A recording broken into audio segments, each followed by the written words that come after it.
There's one other method worthy of mention for dyeing traps. You've seen my traditional method of boiling logwood dye and dipping your well-rusted traps into the logwood dye. I'm kind of a traditionalist, and I've done that forever, for a long time, especially with my canines. But you know, the use of speed dip certainly plays its role, and I've used it for canines with great success and still do today. It's a time factor. Speed dip is exactly what it says. It allows you to cut down on the dyeing process of your traps significantly.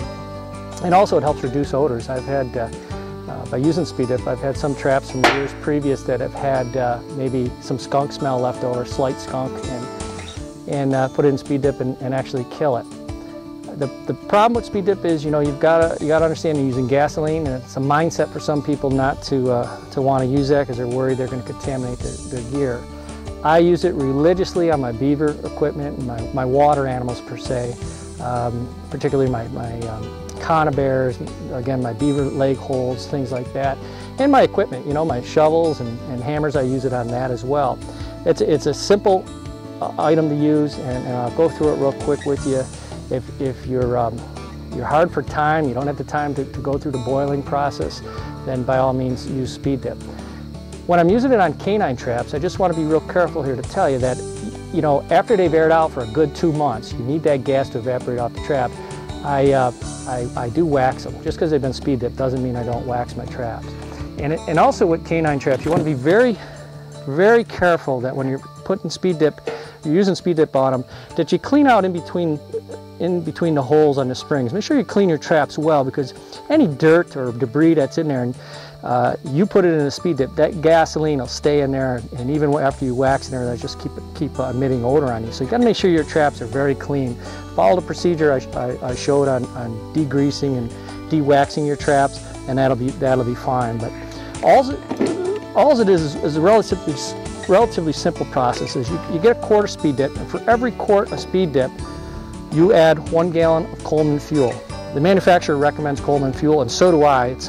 It evaporates quickly, it's clean, and that's what you want. You don't want to use a lower quality gas, because it's going to be hard for that to evaporate, and you'll end up with that gas smell. So 1 quart of speed dip to 1 gallon of Coleman fuel. I already pre-made the mixture up. Make sure you stir it well, okay? Initially when you mix it, it'll kind of separate. You don't want to have that, okay? You want to make sure it's well blended, okay?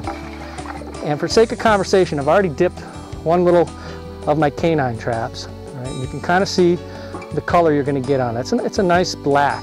Right now it's kind of sticky, all right? But as that gas evaporates and you give it a couple months to air out, it'll be just as clean as what you saw with the boiled traps. So that's kind of the gist of it. If you don't like the first coating you put on your traps, okay, then you can re-dip. You certainly can put them back in there. You can see where there's a nice rust, the black in the speed dip kind of adhere to it. Where there's any rust that hadn't taken, particularly on this one, is on the pan, you can see it's a little lighter color. That doesn't really matter. But anyways, you're going to achieve a result with this that could take a lot of time off your hands. Speed dip is a very good product. So just take your traps, swish them around in there.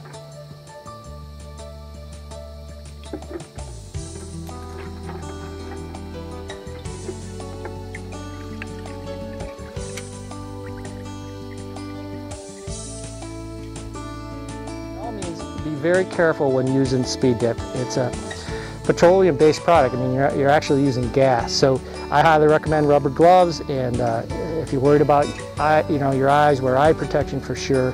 And by all means, don't be around any flames. I mean, this is highly flammable stuff. Do it outdoors. This is an outdoor project, well ventilated. And today's a little breeze, so I don't have to be smelling gas, and I certainly don't have to go home smelling like gas. So I like to do my speed dip, all in one day, get it all out of the way so I don't have to revisit it.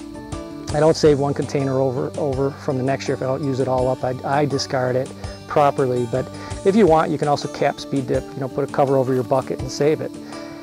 Remember to mix it well though, and sometimes it likes to separate, and you got to keep it mixed well so you get a nice coating on your traps. But again, I guess if there was a warning, be very careful, be outdoors, be in a well ventilated area, you're working with gas, and by all means be near no flames whatsoever.